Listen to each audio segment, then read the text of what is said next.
దేవునికి స్తోత్రం.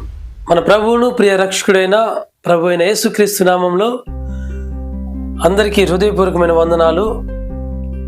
ప్రియ సహోదరి సహోదరుడా, మనుషులు బయటకు కనిపించేదాన్ని చూస్తారు, కానీ దేవుడు మాత్రము మన హృదయాన్ని చూస్తాడు, మన అంతరంగాన్ని చూస్తాడు. మనం బాగా మాట్లాడే వాళ్ళం కావచ్చు, మనం బాగా ప్రార్థన చేసే వాళ్ళం కావచ్చు, లేదంటే పరిచర్యలు బాగా వాడబడుచు ఉండొచ్చు.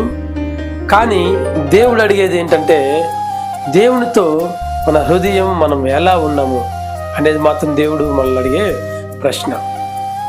దేవుడు మనకున్న అర్హతలు చూడడు, మనం గొప్ప వాళ్ళమని చూడడు, కానీ దేవుడు మన హృదయాన్ని మాత్రమే చూస్తాడు.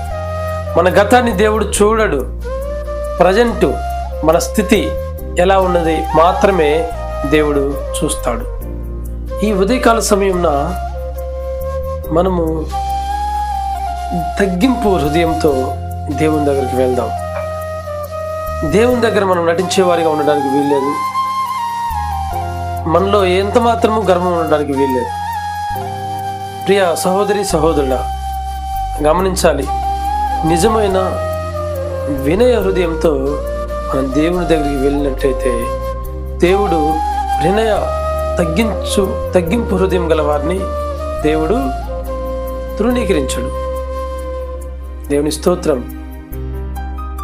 కాబట్టి ప్రియ దేవుని బిడ్డలారా, గమనించండి, ఉదయకాలమున దేవుని సన్నిధికి మనం వెళ్తున్నప్పుడు తగ్గించుకొని దేవుని సన్నిధిలో మనం మోకరించి ప్రార్థించినట్లయితే దేవుడు మనల్ని అంగీకరిస్తాడు. దేవుని స్తోత్రం. హల్లెలూయా.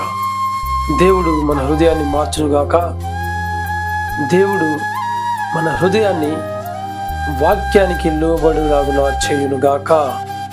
ఆమేన్, ఆమేన్, ఆమేన్.